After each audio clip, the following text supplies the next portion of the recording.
They laughed at the girl because of her dog. They laughed at his tangled fur that looked like a bird's nest. They laughed at the stench that followed him like a fog. They laughed at the girl, too, because she was poor, quiet, and walked to school every day with a creature that looked like it crawled out of a dumpster. No one knew the dog's name because the girl never said it. But everyone had a nickname for him.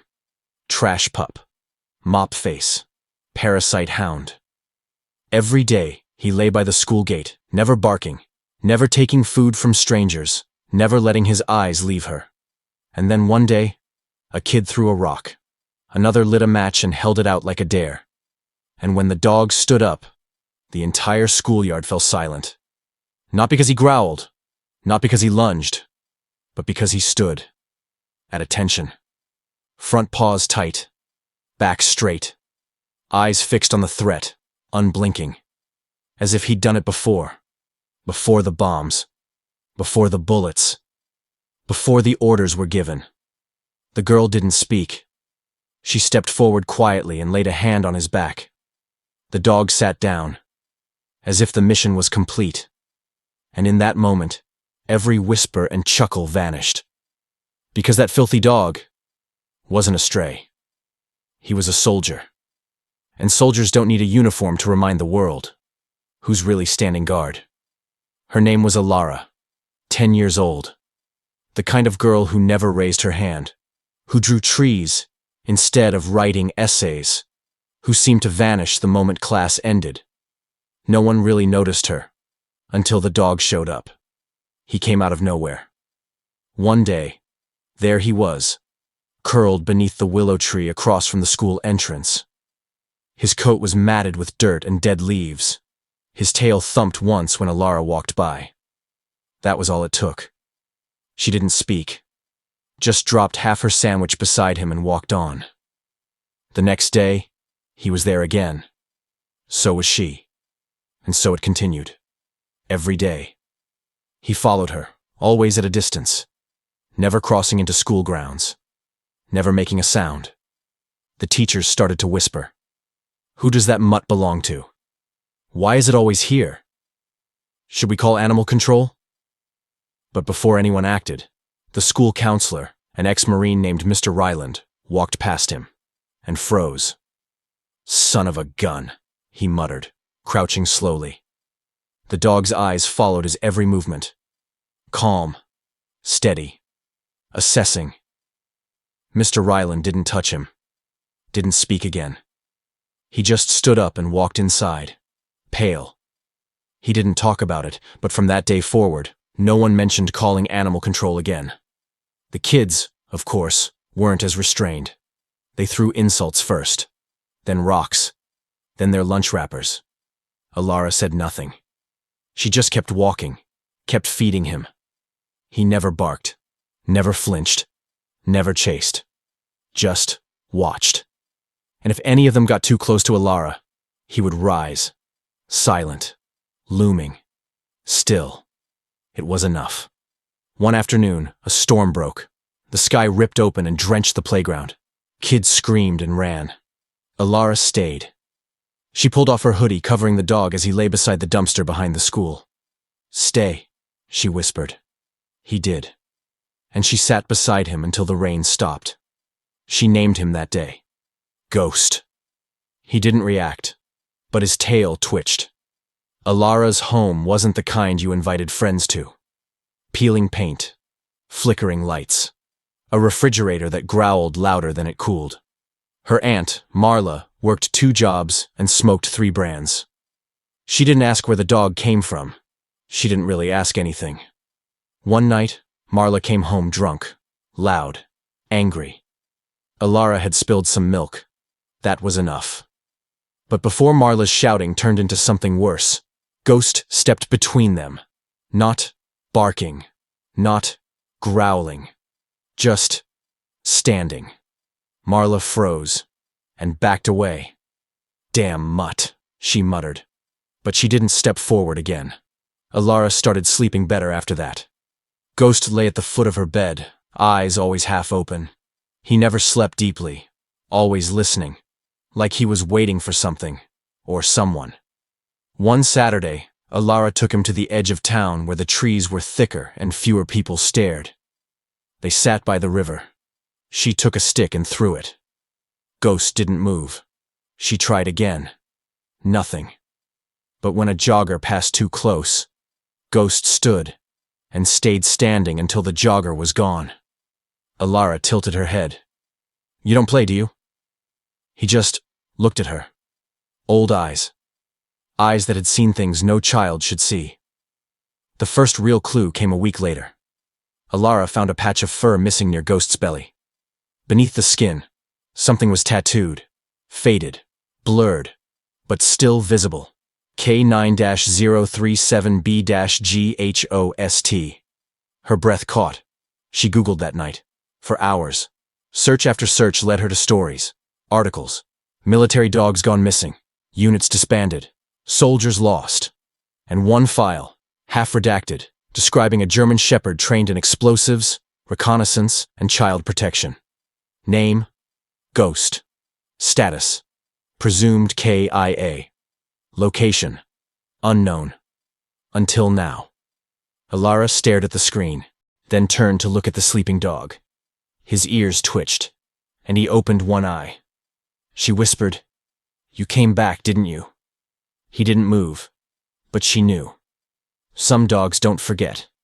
Some dogs just keep walking, until they find what they were trained to protect. And Ghost? He had found her. The fire started in the cafeteria. A spark from an old outlet, a puff of smoke ignored by the janitor, then heat, fast and furious. By the time someone pulled the alarm, the east wing was already clouded in black. Teachers herded students out, shouting, coughing. Chaos. Alara had been in the library, head down, sketching. She didn't hear the alarm. Didn't smell the smoke until it slipped beneath the door. She stood, heart thudding, then reached for her bag, paused, and whispered, "Ghost." Across town, under a tree behind the chain-link fence, Ghost stood. He had been sleeping, but something woke him. He didn't bark, didn't run in circles. He sprinted across 2 streets, through traffic, past children pointing, gasping. He leapt the school fence like a soldier clearing a trench. Inside, the halls were smoke-thick. Screams echoed. Alara coughed once, then again. The smoke clawed into her lungs. Her knees buckled. And then, Ghost. Through the smoke, muzzle to her face. She grabbed his collar. He tugged. Not random, not wild, deliberate. He led her down the left hall, away from the flames. Downstairs, past lockers melting at the edges. She tripped. He stopped, waited, nudged. They reached the exit just as part of the ceiling gave way. Ghost shoved her through. She fell onto grass. He followed. Behind them, fire roared. Paramedics swarmed. Alara was rushed away, oxygen mask pressed to her face. Ghost limped to the side and lay down. Smoke curled from his fur. His eyes stayed open, watching. A firefighter crouched beside him. "Jesus," he muttered. "Where'd this dog come from?" Mr. Ryland approached. He came from somewhere he never left. Ghost didn't move for a long time. His breathing slowed. Alara, mask still tight, pulled it off. "He saved me." The nurse tried to hush her. She refused. "He saved me. He found me, he knew." News spread. Dog saves girl from fire. Unknown mutt pulls student from flames. But Alara told them his name, and Mr. Ryland told them his number. K9-037B-GHOST, retired. Presumed dead. Now found, alive, and still serving. That night, Alara curled beside him on the floor. He didn't move. She whispered, "I thought you were a shadow, but you were a light." His tail tapped once, then went still. Outside, the sirens faded. But Alara knew something louder had happened. Something unspoken. A truth too big for the news to carry. Some heroes don't wear armor. Some soldiers don't stop when the war ends. And Some dogs. Never forget who they were trained to protect. Ghost had remembered. And because of that, she was alive. Ghost didn't return to school the next day. Or the next. He stayed home, curled on a blanket beside Alara's bed, licking the burned patch on his leg in slow, methodical movements. He didn't whimper, didn't show pain. But his eyes, they flicked toward the window constantly, as if expecting another call to action. Alara barely left his side. She read to him, drew him in her notebook over and over. Not the way he looked, but the way he moved, the way he watched, the way he stood when everyone else ran. It was Mr. Ryland who returned first. He knocked on their door one morning, carrying a manila folder thick with documents. "I did some digging," he said, "and I think I found something." He laid out old photographs, reports. A laminated ID tag cracked down the center. It showed a younger Ghost, standing proud beside a soldier with familiar eyes. The name on the tag stopped Alara's heart. Sergeant J. Ellison, her father. "He was KIA, Ryland said gently. "I was with him overseas. Ghost was his shadow.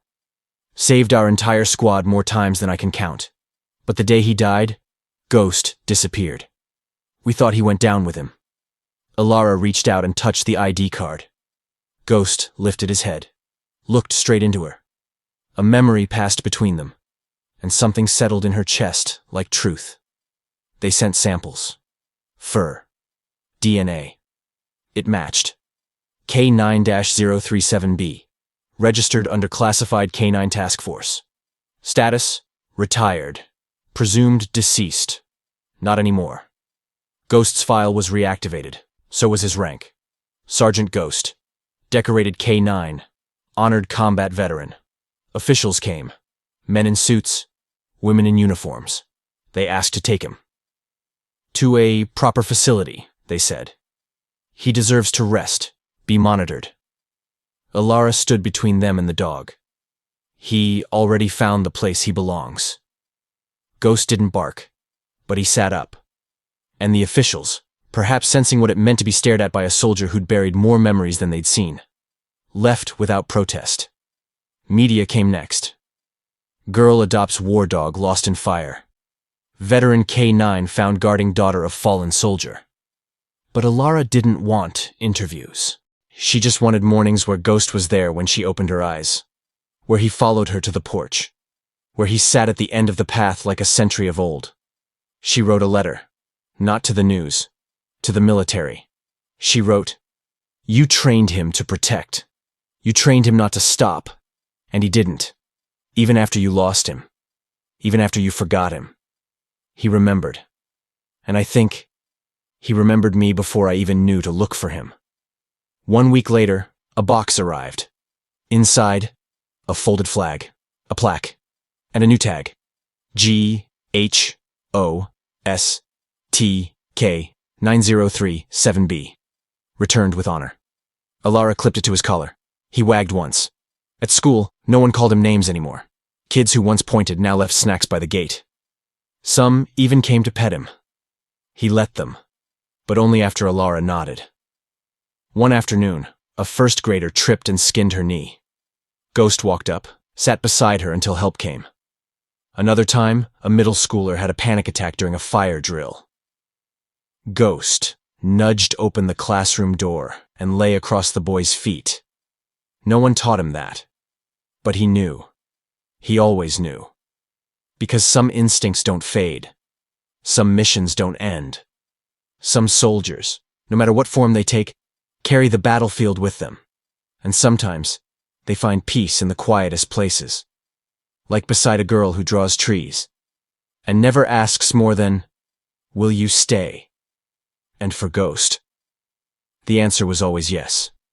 It didn't happen all at once. The shift was gradual. Like the way seasons change. Not in a single breath, but in the slow unfurling of air, leaf by falling leaf. Kids who had once shouted slurs across the playground now paused when they saw Ghost. Some of them nodded. Others simply moved out of the way. The word had spread. Not from headlines, not from gossip, from the silence Ghost carried with him. A silence heavier than sound. One morning, Alara walked into school to find a poster taped to the main entrance. A drawing, pencil sketched and carefully shaded, of Ghost. Beneath it, "Thank you for your service." It wasn't signed, but Alara recognized the handwriting. It belonged to Mason, the boy who once called Ghost a garbage dog. In the following weeks, everything changed. The school counselor introduced a new program called Guardians, for kids struggling with anxiety, grief, or isolation. And at the first meeting, Ghost sat quietly in the corner, his badge visible on his collar. One by one, students began showing up. Not just to talk, to sit, to feel what it was like to be in the presence of something steady, something that wouldn't leave. Jared, who once threw a sandwich at Ghost, came up to Alara after class. "I didn't know," he muttered. "About your dad. Or him." Alara looked at him. Not angry. Not bitter. Just calm. "He did," she said. "Even if you didn't." Outside of school, things shifted too. A veterans group reached out. Asked if Ghost could attend a ceremony downtown. Alara said yes. That morning, Ghost was brushed, his collar polished, his service tag gleaming. When they arrived, dozens of people turned to look. Not with judgment, with reverence. Ghost didn't bark, didn't sit. He stood at attention. When taps played, he didn't flinch. When the flag was raised, he lifted his head. And when the names of the fallen were read, Alara placed her hand on his back. Together, they bowed. That photo, of Ghost standing beside her, unmoving, made the front page. And in the weeks that followed, he became more than a name. He became a symbol, a reminder that loyalty doesn't rust, that some scars are silent, and that even when the world forgets, some souls remember. Back at school, Ghost's presence was now part of the routine. Every Friday, he sat outside the art room. Students came to sketch him, not the dirt, not the fur, his posture, his silence, his stillness. One girl, Ava, who hadn't spoken in months after losing her brother, traced Ghost's ears with her pencil and whispered, "He listens, even when no one else does." That was the first thing she'd said in 73 days. A new student transferred in mid-year. He had bruises on his arm and refused to make eye contact. When he saw Ghost, he froze. "Does he bite?" he asked Alara. "Only if you're the kind of person who needs biting," she replied. He smiled.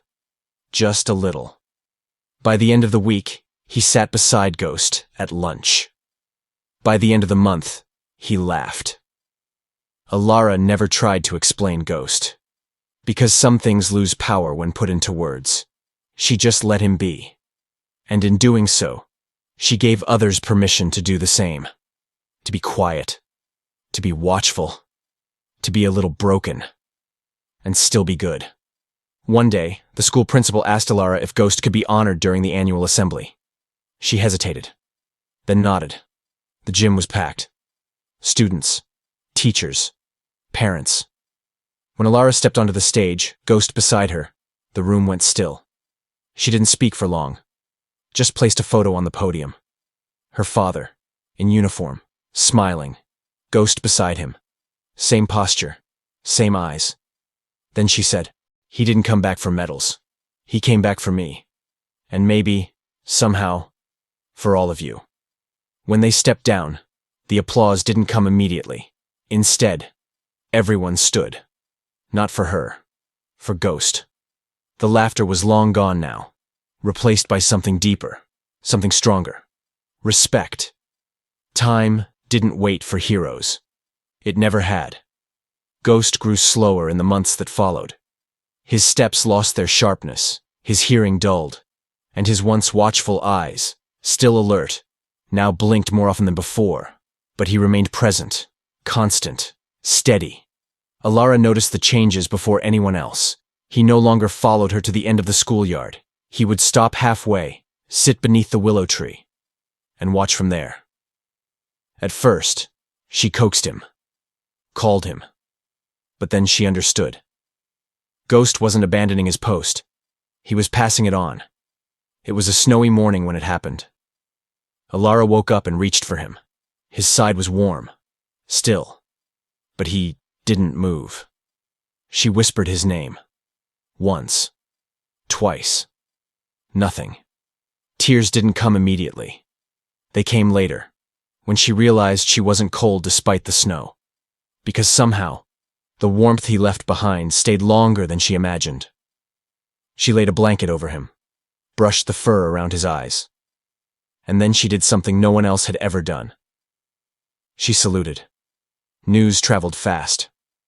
Not like the first time. No reporters. No headlines. But the school knew. The town knew. And on the day of his memorial, they all came. Students, teachers, strangers, soldiers. A small flag was draped over his resting place beneath the old willow. The principal spoke. Mr. Ryland read the last lines of the soldier's creed. And Alara? She said nothing. She simply placed his collar, tag still shining, at the base of the tree. Then she turned and walked away, her posture straight, like his. The school built a bench where Ghost used to sit. It read, "For the one who never asked to be seen, but was always there." And beside it, a small bronze statue.